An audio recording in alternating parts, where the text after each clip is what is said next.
La commission reprend ses travaux et nous recevons messieurs Gaillon et Chassine. J'espère que je le prononce bien. Chassin.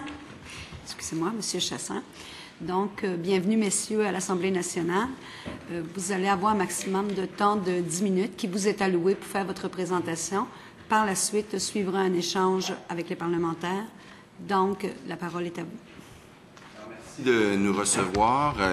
Ce sera mon collègue, donc Yuri Chassin, qui va présenter notre mémoire. Et puis, pendant la période d'échange et de discussion, je vais peut-être partager certaines observations si les circonstances s'y prêtent.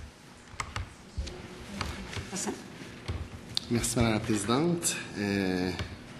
Monsieur le député, Mesdames et Messieurs les députés, Monsieur le ministre, merci de nous recevoir. Je voudrais évidemment peut-être parcourir avec vous le mémoire que vous avez déjà reçu en soulignant quelques grands points brièvement pour pouvoir ensuite discuter avec vous. Donc, peut-être commencer d'entrée de jeu en rappelant, et c'est le titre qui se veut explicite de notre mémoire, que, dans le fond, ce qu'on souhaite dans la réflexion économique et politique qui nous a menés, dans le fond, à présenter un mémoire, c'est évidemment de permettre des livres accessibles au meilleur prix possible pour les Québécois et dans une perspective économique, sans oublier le caractère particulier du livre, donc son caractère culturel, qui, effectivement, est partie intégrante là, de la proposition. Et je pense que c'est ça qui lui donne son importance. C'est une dimension culturelle qui est évidemment indéniable, mais qui n'est pas nécessairement intrinsèque, c'est-à-dire qu'évidemment, le livre n'a pas cette dimension quand il sort des presses, n'a pas cette dimension quand il est sur les rayons, par exemple, d'une librairie, mais n'acquiert cette dimension culturelle que lorsqu'elle est dans les mains d'un lecteur et que finalement, il y a communication entre l'auteur et le lecteur. Par ailleurs, c'est aussi, et c'est l'autre volet de la médaille, un bien économique.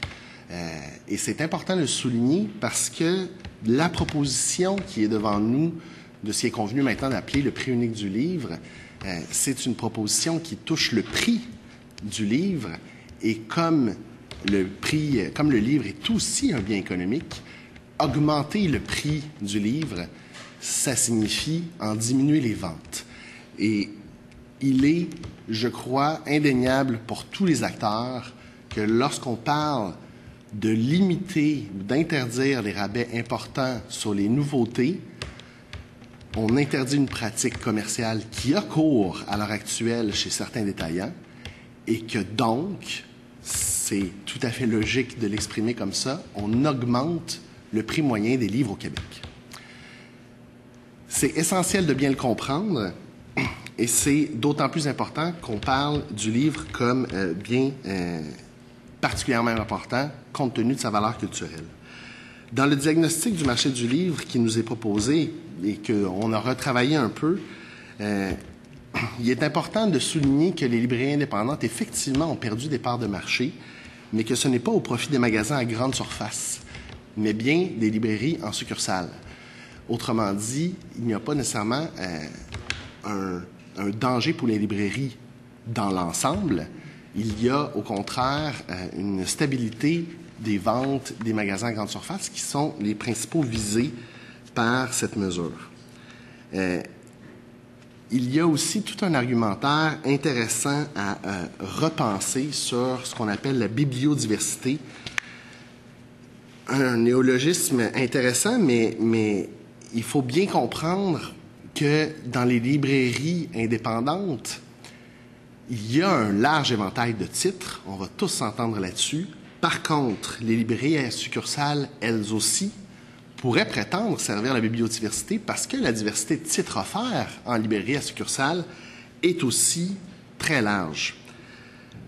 Même les grandes surfaces pourraient prétendre servir à tout le moins l'accessibilité, si ce n'est la bibliodiversité, parce que, et il faut bien le comprendre, des librairies, il n'y en a pas partout, des librairies indépendantes à plus forte raison.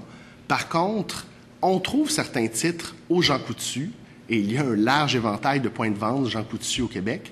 On trouve des titres dans des magasins comme les Walmart ou les Costco ou, par exemple, commerces de proximité. Et dans l'ensemble des points de vente, on retrouve une diversité aussi.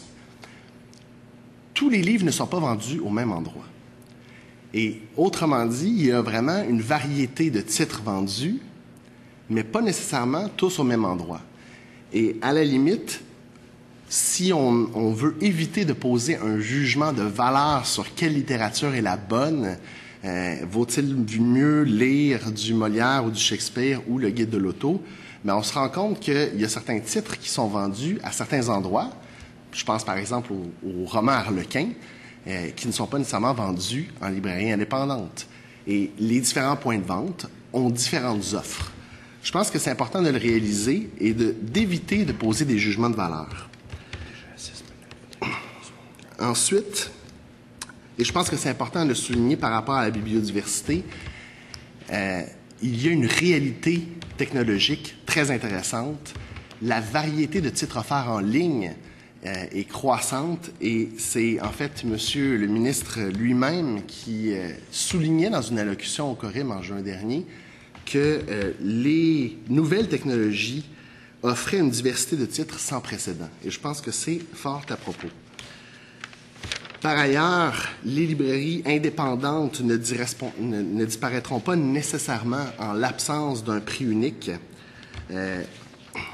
Au contraire, je pense que le déclin des librairies ne justifie pas, parce que dans leur ensemble, elles ne déclinent pas, ce sont que les librairies indépendantes, ne justifient pas une réglementation du prix du livre et que, dans le fond, il n'y a pas de menace imminente de disparition de toutes les librairies indépendantes et ça ne réglerait en rien la condition des librairies les plus vulnérables.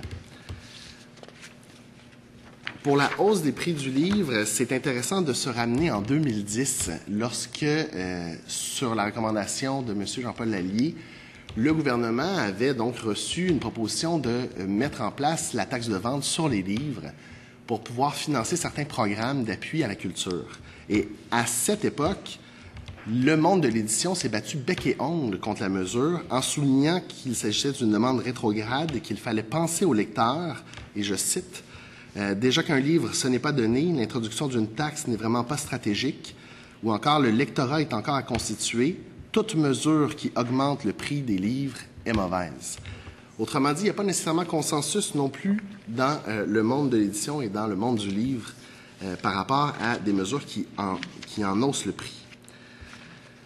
Pour terminer, je rappellerai peut-être qu'il s'agit d'une mesure assez particulière qui, en général, est punie par la loi puisqu'il s'agit de la formation d'un cartel légal dans ce cas-ci, puisque ce serait autorisé, mais qui pourtant, si elle n'était pas autorisée par la loi, serait punie par la loi fédérale. Et il s'agit là d'un contexte assez particulier qui n'est pas à l'avantage non seulement du consommateur, mais n'atteindrait pas ses objectifs cités, soit de venir en aide aux librairies indépendantes. Néanmoins, dans un esprit, dirons-nous, charitable, nous avons fait faire par Léger Marketing un sondage sur la question de la réglementation du prix du livre. Et la question soulignait à la fois l'intention recherchée, c'est-à-dire de limiter la concurrence des magasins à grande surface et d'inciter les gens à acheter leurs livres dans les petites librairies, et aussi les résultats immédiats d'interdire les rabais supérieurs à 10 % et d'augmenter le prix moyen des livres. Donc, évidemment, les conséquences négatives sont bien établies, les conséquences positives sont alléguées, mais on a quand même voulu donner dans la question des éléments des deux côtés. Et malgré cela, 65 % des Québécois se sont déclarés en désaccord avec cette réglementation-là. Un impressionnant 42 % se sont déclarés tout à fait en désaccord et seulement 26 % se sont déclarés d'accord. Un peu comme on le craignait, ce sont les petits lecteurs, donc les gens qui lisent de 1 à 4 livres par année, qui sont le plus fortement en désaccord avec la réglementation du prix du livre. C'est ceux-là qu'on risque de perdre, et je pense que ce serait dramatique de désinciter finalement les habitudes de lecture chez des gens qui déjà lisent peu, notamment sachant qu'au Québec, il y a un problème d'alphabétisation et qu'il y a un grand nombre d'adultes qui ont des problèmes de lecture. J'aimerais, dans le fond, simplement souligner qu'il s'agit d'une analyse assez large qu'on a faite. Il y a des éléments économiques très clairs. C'est un cas un peu d'école d'instaurer un prix plancher, dans ce cas-ci, donc de hausser les prix. Et je pense que les conséquences sont assez claires pour être anticipées. Je crois qu'il faut donc se positionner sur cette réglementation-là en fonction de la volonté ou non d'augmenter les prix du livre et donc d'en favoriser une diminution des ventes. Merci. Merci, M. Chassine. Nous débutons les échanges et je vais du côté du gouvernement. Monsieur le ministre, vous avez la parole. Merci, Madame la Présidente. Monsieur Chassin, Monsieur Gagnon, merci d'être là. Merci de contribuer à cette réflexion. Vous établissez un lien entre le contrôle des prix, appelons ça comme ça, de livres neufs, physiques ou numériques, et un phénomène inflationniste. Qu'est-ce qui vous amène à cette conclusion? Vous vous référez à quoi? À quelle étude tangible pour vous amener à cette conclusion? Donc, dans une perspective où on fixe un prix, en fait, où le rabais maximal, et c'est vraiment de ça dont il s'agit, serait de 10 % sur le prix suggéré, évidemment, il y a deux scénarios possibles. Soit personne n'offre davantage que 10 % et à ce moment-là, la réglementation ne s'applique pas ou n'a aucun effet. Ou alors, et c'est le cas présentement, certains détaillants offrent des rabais plus importants que 10 % et seront donc contraints dans leur choix de vente. Et dans ce cas-là, ça signifie qu'au lieu de vendre un livre avec un rabais, par exemple, de 20 ou de 25 % à leurs clients, ils vont devoir se limiter à un rabais de 10 %. Par ailleurs aussi, donc ça c'est la réponse, je dirais, conceptuelle ou logique. On a aussi une annexe technique qui est sur notre site Web, qui n'a pas été mise dans le mémoire, mais qui est facilement accessible sur notre site Web, où il y a ce qu'on appelle des calculs d'élasticité, où, donc, à l'aide des outils usuels de ce qu'on appelle l'économétrie, on a regardé des fluctuations de livres, notamment en France, sur une période de 25 ou 30 ans, parce que certains ont voulu faire dire des choses à une expérience française, mais n'ont pris, et on en parle dans notre mémoire, qu'une toute petite période sur la période totale de la loi Lange. Nous, on a pris les chiffres, je veux dire, pendant l'ensemble de la période. Donc, il y a des calculs d'ordre technique. Et après, quand on fait le ratio, il y a différents scénarios qu'on peut utiliser. Ça peut être 1, 1,47, 2, 2,5. Je vous fais grâce, mais il y a des raisons techniques qui expliquent les choix de différents, je dirais, coefficients d'élasticité. Et nous, on en a pris un qui était conservateur, qui était au milieu. Je pense que c'était 1,4. 1,47 qui était dans la portion inférieure des hypothèses de projection. Et donc, il y a donc, ce que je vous dis, c'est que mon collègue vous a donné, je vous dirais, la réponse conceptuelle, économique générale, qui est de dire où ça n'aura pas d'impact, et si ça n'aura pas d'impact, ça aidera pas grand monde, ou ça va avoir un impact, et si ça a un impact, ben, je veux dire, mais il y a aussi le fait d'un certain nombre de calculs. Et sinon, moi aussi, je me permets de dire que si l'objectif législatif, tel que je le comprends, et vous me corrigerez, Monsieur le ministre, si j'ai mal compris, mais si l'objectif, c'est d'aider les petits libraires ou les libraires dits indépendants, il me semble qu'un moyen beaucoup plus clair et direct, ce serait de les subventionner par l'entremise de crédits du budget du Québec, que de toute façon, les entreprises du Québec sont les plus subventionnées au Canada et de loin. Moi, je ne dis pas que c'est une bonne chose, mais je dis que c'est la réalité.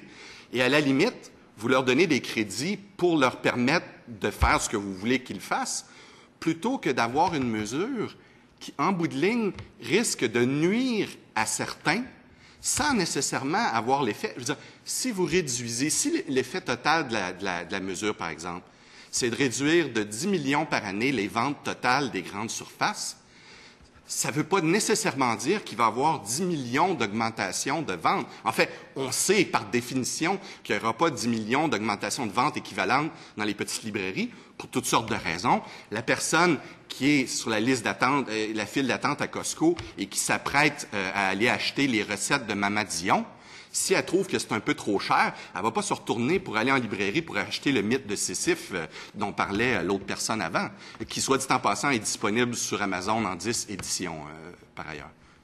Merci. Okay. Si je vous entends bien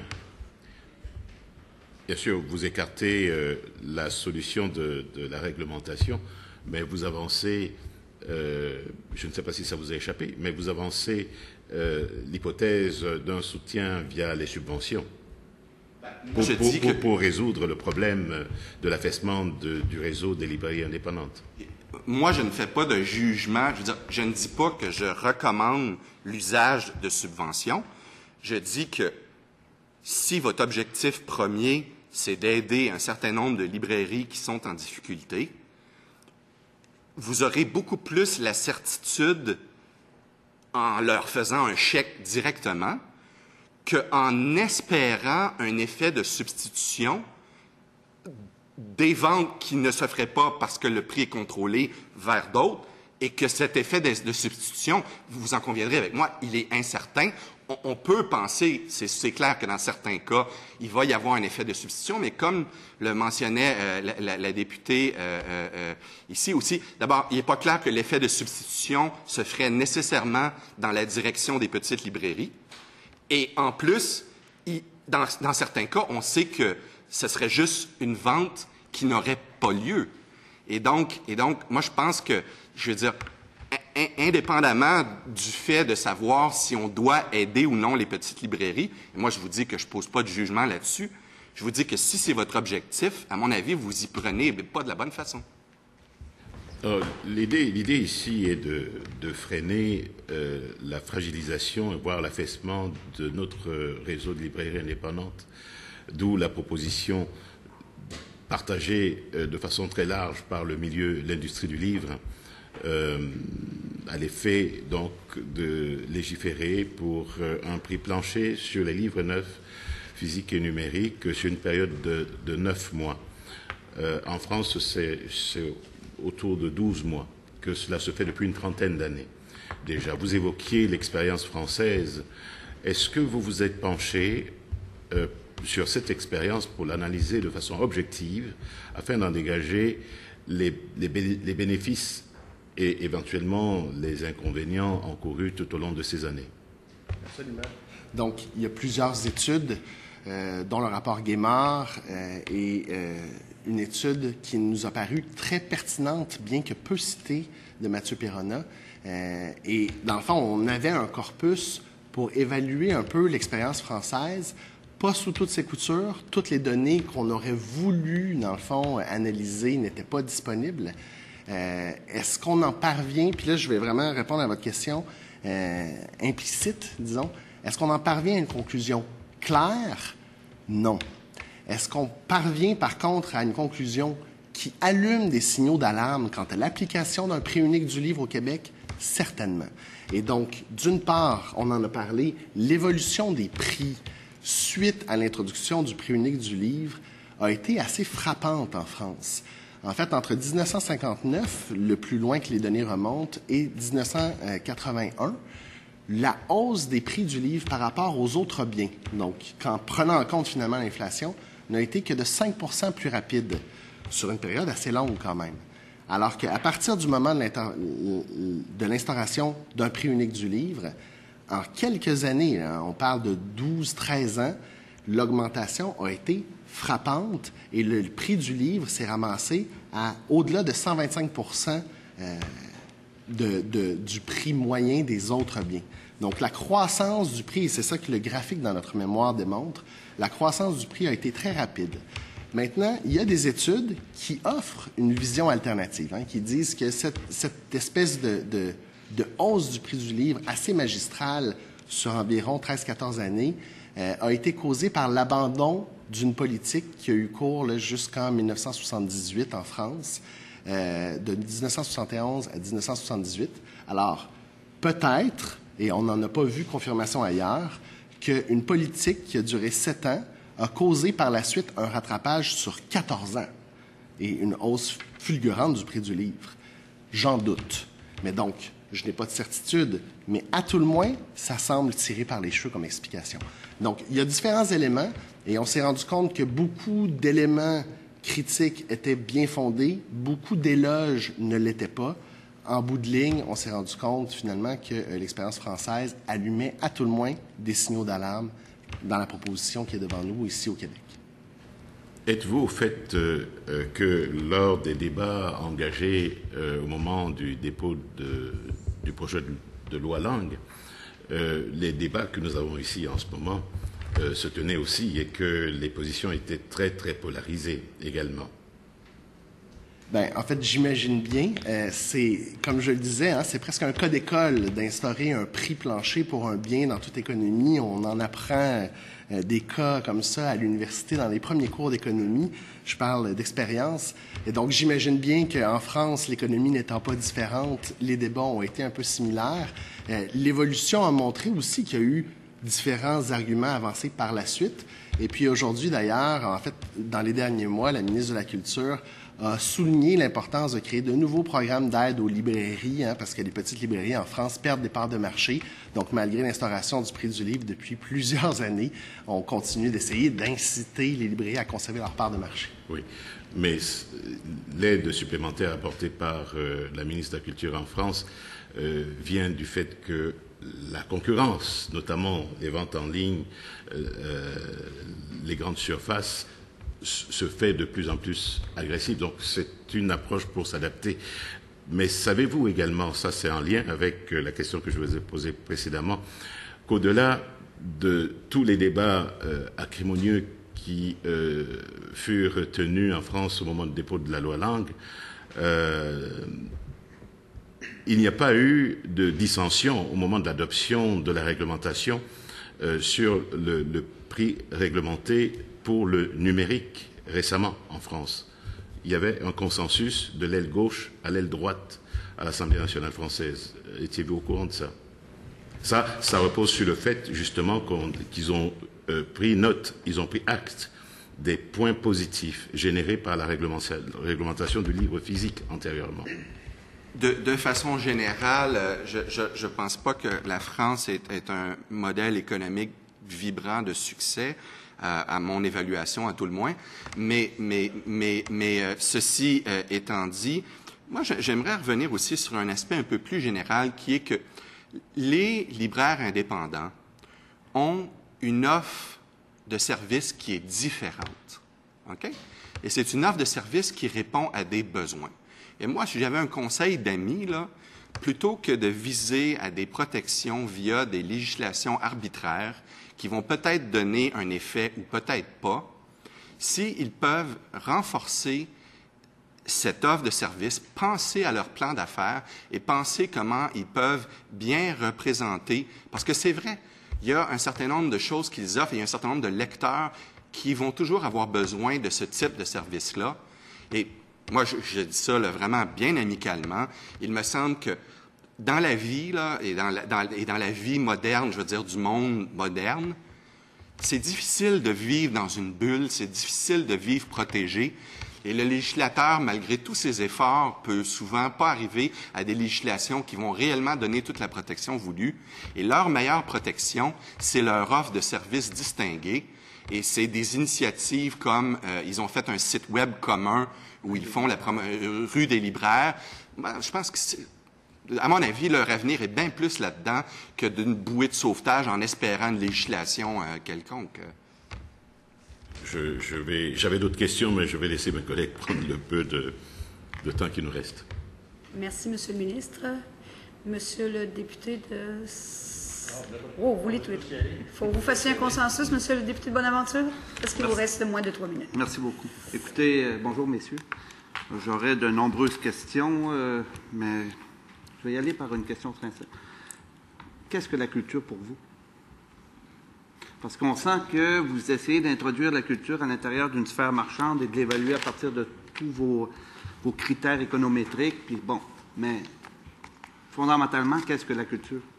Non, écoutez, dans le cas d'un livre, c'est évident qu'il y a un élément de culture à l'intérieur, mais c'est évident aussi qu'il y a un élément de prix. Puis l'argument se fait facilement. Si un certain livre de Michel Tremblay que vous trouvez super et que vous voulez acheter à 22 $, si je viens vous dire que maintenant le prix c'est 400 $, vous n'allez pas l'acheter. To my point, là, je fais un exemple par l'absurde de dire que donc, oui, la culture c'est quelque chose de plus abstrait, de plus intangible, mais il reste qu'un livre, électronique ou pas, le prix a une influence. Et si le livre est vendu à 22, il va avoir X nombre d'acheteurs. Si le livre est vendu à 100 $, il va avoir Y. Puis s'il est vendu à 400 $, il va avoir Z. Et si je peux me permettre d'ajouter, à tout le moins, la culture n'est pas tant l'objet physique, parce que si on achète un livre tout à fait désincarné sur un Kindle, par exemple, une liseuse électronique, il y a néanmoins lecture. Et donc, quant à moi, la culture, elle se trouve beaucoup plus dans la relation entre l'auteur et le lecteur qui intervient, peu importe la forme là, physique de l'œuvre. Merci beaucoup. Courte question, Monsieur le député de Saint-Hyacinthe. Il vous reste moins de 2 minutes. C'est assez simple. Vous avez mentionné tantôt que la réglementation pouvait amener à jouer sur les prix. Je comprends, mais moi, je fais un parallèle, justement, au niveau des ententes internationales, à l'OMC, tout ça. La culture, l'agriculture, c'est toujours géré d'une façon spéciale. Pas justement parce que c'est des outils, c'est des sphères qui sont particulières et culturelles. En ce qui concerne la culture, le livre et notre culture, le film et tout ça, c'est géré d'une façon spéciale. Maintenant, c'est deux éléments qui font l'objet, justement, d'exclusion. Alors, comment vous pouvez expliquer, vous, que ça vient jouer? Pourtant, le prix, si on fait un parallèle avec le prix du lait, il est plus stable ici que dans les pays où c'est pas réglementé. Je suis désolée, vous avez moins de 10 secondes pour répondre. Dans le cas, du cas de la Nouvelle-Zélande et autres, ça ne correspond pas à ce que vous dites, mais on pourrait avoir un autre débat sur le prix du lait un autre jour. Parfait. Merci. Merci. C'est tout le temps que nous avions du côté de l'opposition. C'est-à-dire du gouvernement. Je vais maintenant du côté de l'opposition officielle. Madame la députée de la Porte, vous avez la parole. Merci, Madame la Présidente. Alors, bonjour, Monsieur Gagnon, c'est ça? Et Monsieur Chassin. Écoutez, j'aimerais mettre quelque chose en perspective. Dans votre mémoire, vous mentionnez que le lobby nous livre à juste prix, fait une lecture très sélective des études qu'elle cite et en tire des conclusions erronées. Alors que cette même organisation dit que votre institution s'appuie sur une hypothèse de travail rigoureusement fausse qui discrédite l'ensemble de vos prétentions. Alors, vous comprendrez que nous, on est ici pour cerner le plus précis possible la situation actuelle. Alors, comment pouvons-nous nous assurer que tout ce qui nous a été présenté jusqu'à maintenant est précis? Alors, j'aurais la question suivante. Qui dit vrai? Alors, écoutez, soyons factuels. Au niveau de ce qu'on appelait nos exercices d'élasticité, on est, à ma connaissance, la seule organisation qui a rendu disponible sur son site Web une fiche technique avec des calculs que des gens qui ont les outils et les logiciels usuels peuvent répliquer nos calculs. On peut même, si vous voulez, nous transmettre nos bases de données sur lesquelles, autrement dit, on dit, check us, vérifiez-nous. Si vous pensez que c'est pas des vrais calculs, ben moi j'invite ceux qui disent que c'est pas des vrais calculs à les faire avec nous. Mais je souligne qu'on est la seule organisation, en tout cas à ma connaissance, qui a fourni le détail de ces calculs et un annexe technique en appui. L'autre chose, c'est qu'on est la seule organisation, à ma connaissance toujours, qui n'a pas fait de cherry picking au niveau de l'utilisation et là je m'excuse de dire cherry picking, est-ce qu'il y a une expression française plus appropriée, vous me le direz, mais qui n'a pas fait de sélection au niveau de la période sous étude. Donc, quand on a regardé l'impact sur le prix du livre en France, on a pris depuis le début de son entrée en vigueur jusqu'à la date la plus loin pour laquelle on était capable de trouver des données.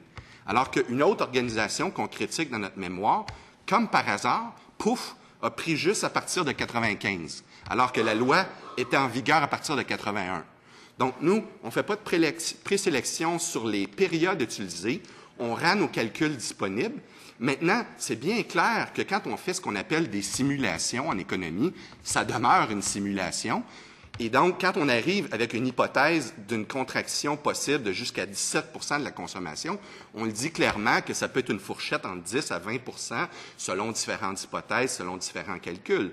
Mais, en tout cas, donc, est-ce que c'est la vérité vraie ce qu'on dit? Je veux dire, seul Dieu le sait. Mais en tout cas, on est très transparent sur les méthodes et les outils qu'on a utilisés pour arriver à nos prétentions. Fait que déjà, je pense que ça fait ça de prix. Puis, je vous dirais, c'est difficile à trancher parce qu'évidemment, c'est un débat de spécialistes à un moment donné, mais je vous dirais que peu importe de quel bord on se situe et peu importe quel intervenant vous entendez, y compris l'IRIS, par exemple, qui ont aussi essayé de faire un calcul d'élasticité comme le nôtre avec des hypothèses différentes, même eux parviennent à une hausse de prix et à une diminution des ventes, qu'ils qualifient, eux, d'acceptable ou de marginal. Peut-être que c'est peu important pour eux, une diminution des ventes de 2 % des livres au Québec. C'est correct, c'est leur position. Mais à tout le moins, on peut ne pas s'entendre sur l'ampleur, mais à tout le moins, on s'entend sur l'effet. La législation va hausser les prix des livres au Québec et va diminuer leur nombre de ventes, toutes choses étant égales par ailleurs. Là-dessus, tout le monde s'entend. J'aimerais maintenant aborder la question sur la disparition des librairies. Vous l'avez touché tantôt, ce sujet-là, avec mes collègues du gouvernement. On peut lire dans votre mémoire qu'il ne faut pas conclure que les librairies indépendantes vont irrémédiablement disparaître dans un avenir proche. Alors ça, c'est une bonne nouvelle. Maintenant, vous avez élaboré un peu là-dessus. J'aimerais vous entendre un petit peu plus, parce que vous avez mentionné aussi dans votre, quand vous avez abordé le sujet, que ce n'était pas une menace. Alors, voulez-vous élaborer un petit peu plus là-dessus? En fait, il y a deux éléments, je pense, à retenir par rapport aux librairies indépendantes. D'une part, et on l'a mentionné tout à l'heure, elles offrent ce que peu d'autres commerces offrent, c'est-à-dire une expertise, un conseil de libraire, une variété de titres aussi qui est beaucoup plus grande, par exemple, que les grandes surfaces. Donc, la comparaison, elle n'est pas là. Il y a aussi un contexte, puis l'intervenant précédent le mentionnait, il y a aussi un contexte de proximité. Il y a aussi un contexte de clientèle, c'est-à-dire que le lecteur occasionnel qui fait un achat impulsif en attendant dans la ligne de la caisse aux Jean Coutu n'est pas le même lecteur que celui qui va fréquenter assidûment une librairie indépendante pour se faire conseiller par le libraire dont il connaît par ailleurs les goûts, certains titres de certains ouvrages et qui va acheter sans doute beaucoup plus de livres par année.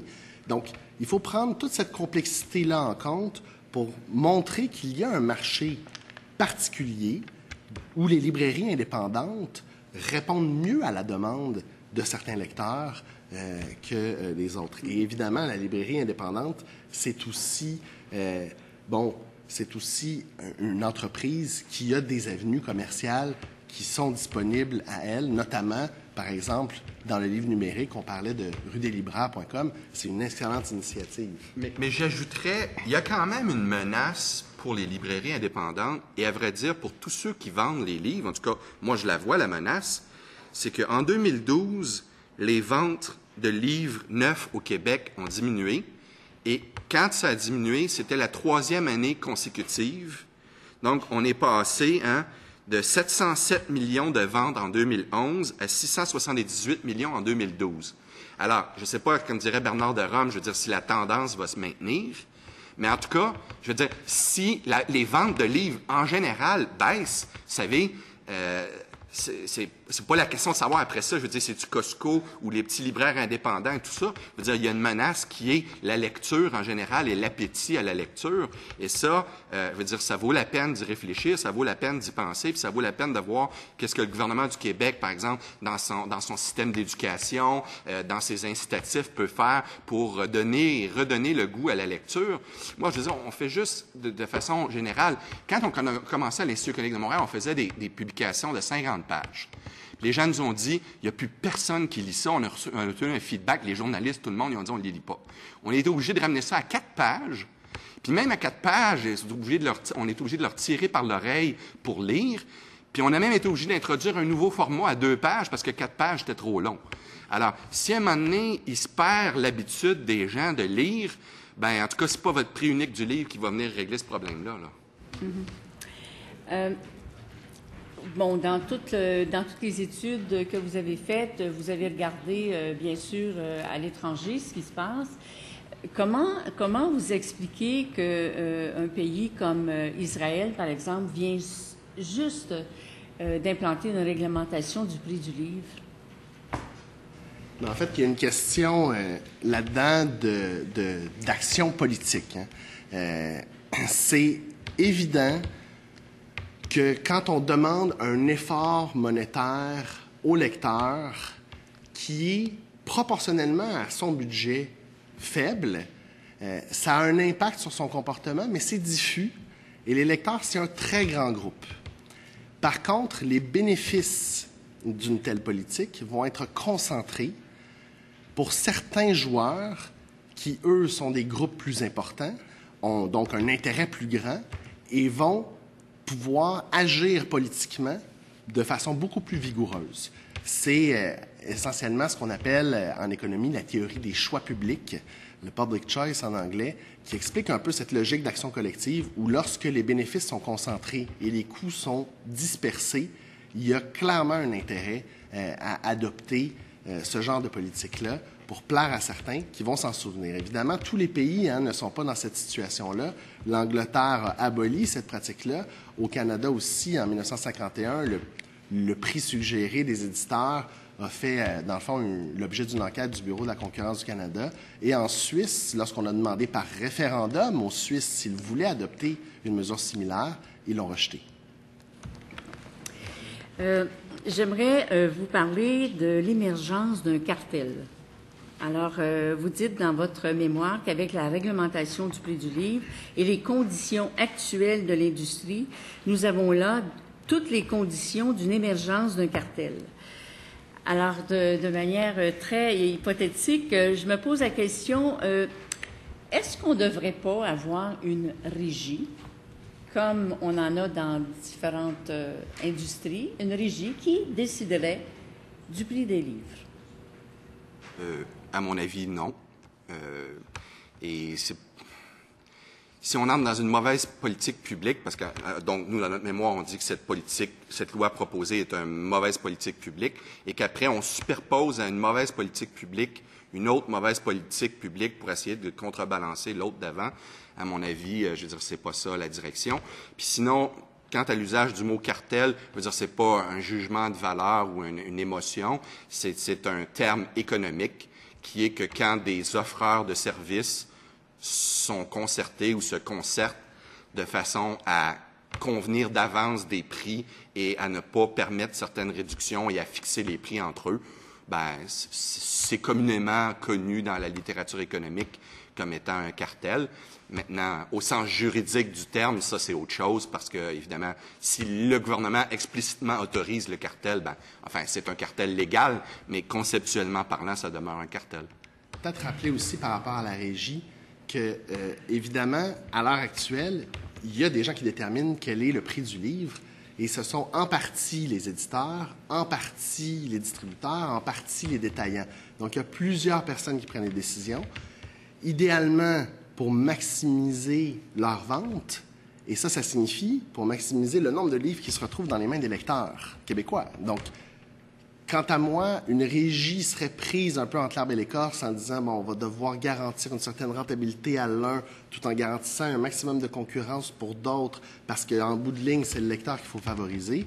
C'est un espèce de choix cornélien qui se fait à l'heure actuelle par les décisions des entrepreneurs et des lecteurs québécois de façon tout à fait naturelle. Je voudrais ajouter un dernier détail aussi, qui n'est pas nécessairement directement relié à votre question, mais je pense que c'est important. J'ai entendu à plusieurs reprises à la commission ici et dans d'autres cercles de dire qu'il y a unanimité ou quasi-unanimité dans le cercle du livre. Moi, ce que j'ai vu aussi, c'est qu'il y a beaucoup de gens qui ont peur de parler.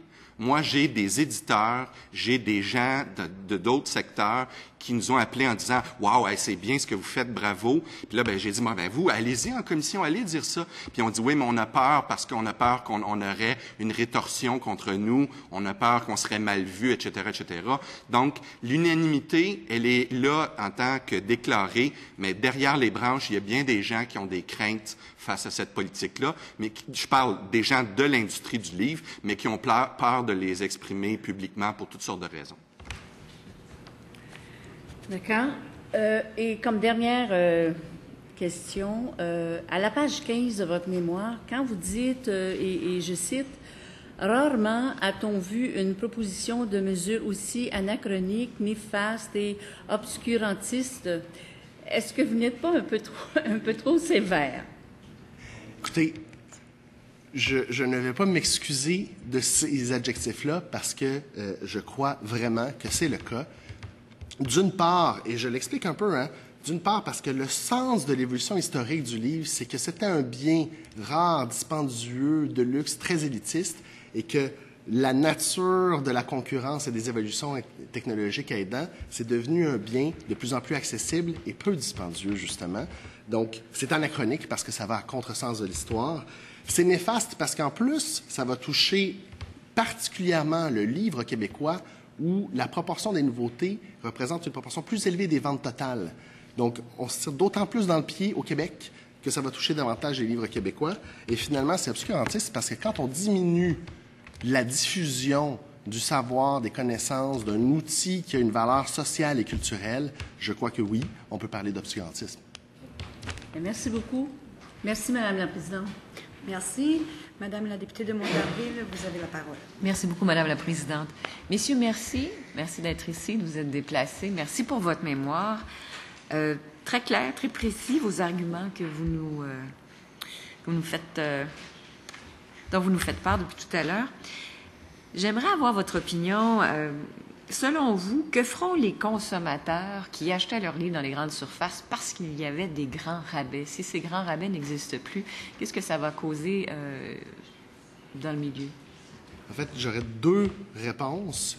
D'une part, il faut bien comprendre conceptuellement, puis on l'a vu dans la littérature sur les habitudes de lecture notamment, qu'il y a des petits consommateurs et des plus gros consommateurs qui vont chercher des titres plus précis, alors que des petits consommateurs vont entendre parler d'un livre à la radio ou une critique dans un journal, vont croiser le titre en question plus tard au fil de leur magasinage et vont finalement acheter, peut-être un peu impulsivement, ce livre-là.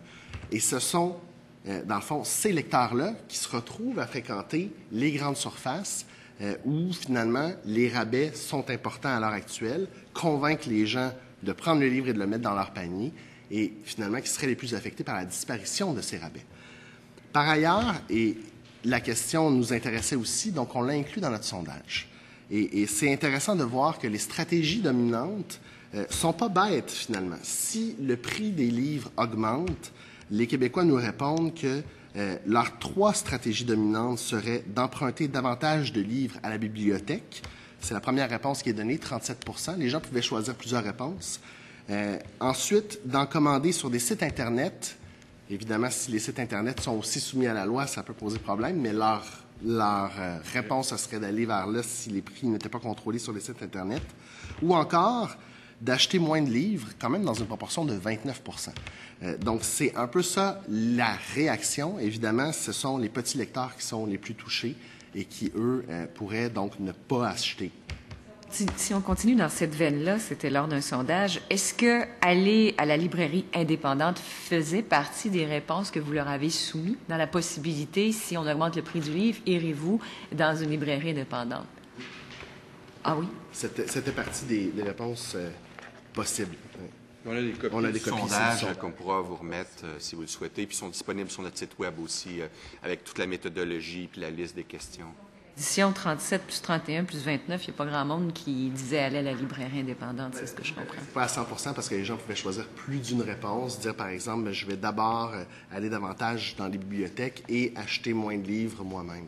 Donc, il pouvait y avoir plus d'une réponse. Mais la première chose que le consommateur ferait, ce serait d'emprunter et par la suite acheter sur Internet. Donc, ce serait, selon vous, un impact direct de la disparition des grands rabais en grande surface.